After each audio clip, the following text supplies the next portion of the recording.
Now, for the past several months here on Amber Live and our multiple social media outlets, we've highlighted the physical and political attacks on the gay, drag, trans communities.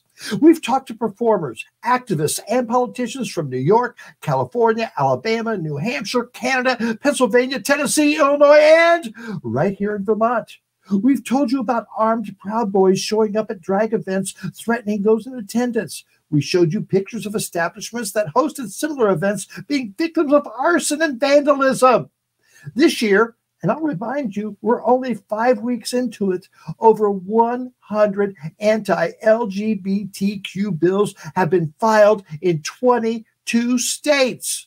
One of those bills proposed in Nebraska would prohibit anyone under 19 from attending a drag show and would prevent those under 21 from attending if alcohol is served. A similar bill has been proposed in several other Midwestern and Southern states. In retaliation, Nebraska State Senator Megan Hunt proposed an amendment, and we're happy to have her here tonight to talk about it. Megan, come on in. Hi, Amber. Thanks so much for having me today. Megan, I know, why should your state be any different than any other of the wacko states going on?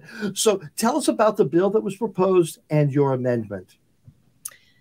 Well, you pretty much explained it. So the bill that was proposed is actually the first anti-gay, trans, drag bill we've ever had in Nebraska. And for a conservative state, I feel like, you know, our number was just kind of coming up. We haven't had to do any of these bills in the past, but now they're starting to come to our state like we're seeing in other states. So what this bill would do is it would prevent anybody under 19 from going to a drag show. But the problem with the bill, well, one of the big problems with the bill is that it defines drag so broadly. Like it says anybody wearing clothing or makeup or things like this outside of their gender assigned at birth.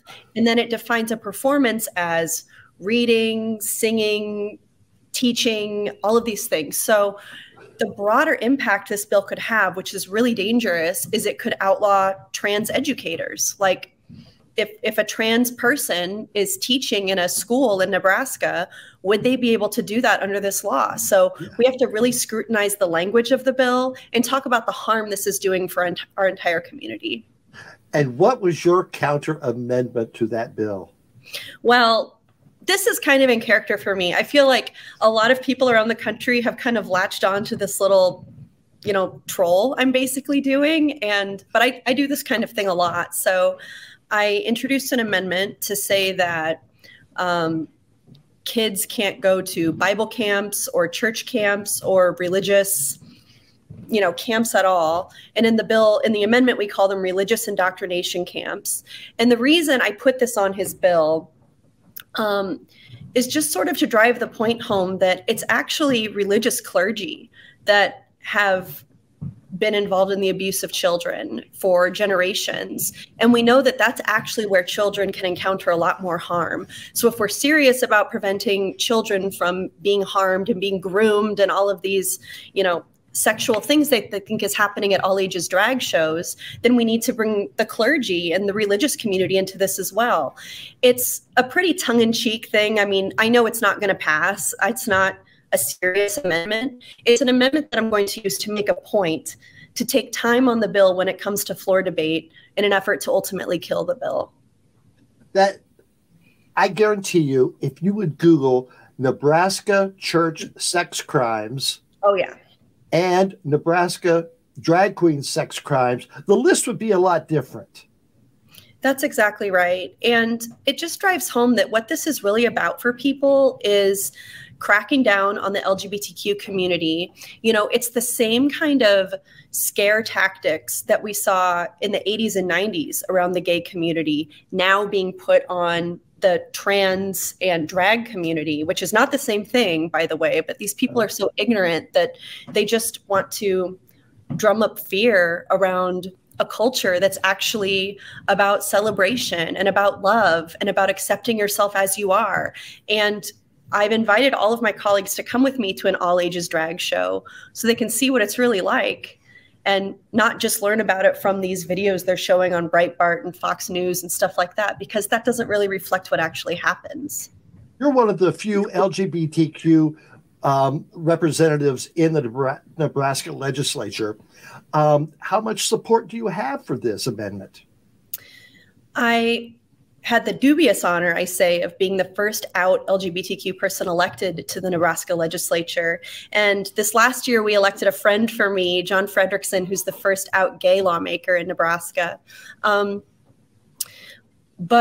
the support, I mean, the point of the amendment isn't even for it to be supported. Like, if we were going to have a serious conversation in the legislature about the harms and dangers of,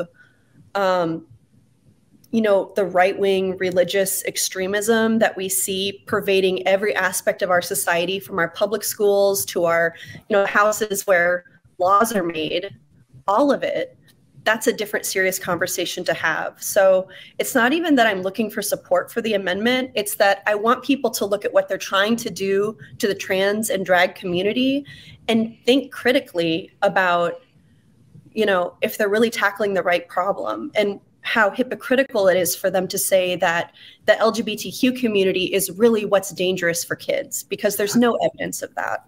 The hypocrisy, it just rankles me. It rankles me. Now, today Pope Francis again denounced anti-LGBTQ laws.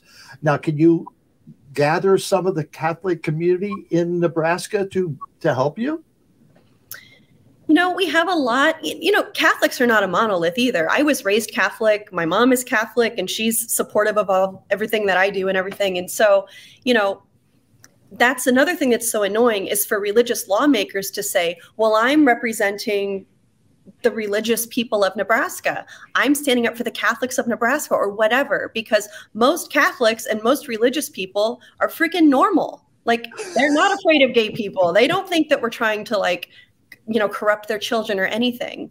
So, yeah, it's just so detached from anybody's reality that it doesn't deserve to be taken seriously. And given that it's a bill that might pass, of course I have to take it seriously, but yeah, I try to meet their BS with a little bit of my own BS sometimes with these amendments. Well, Senator Hunt, we are so proud of you and happy for keeping up the fight. Please come back and let us know anything that comes up with your amendment and what's going on there in Nebraska. Thank you so much for joining us tonight. Thank you, Amber, for including me on your show. It means a lot. Thank you. Thank you. Oh, my goodness. It's in Nebraska as well.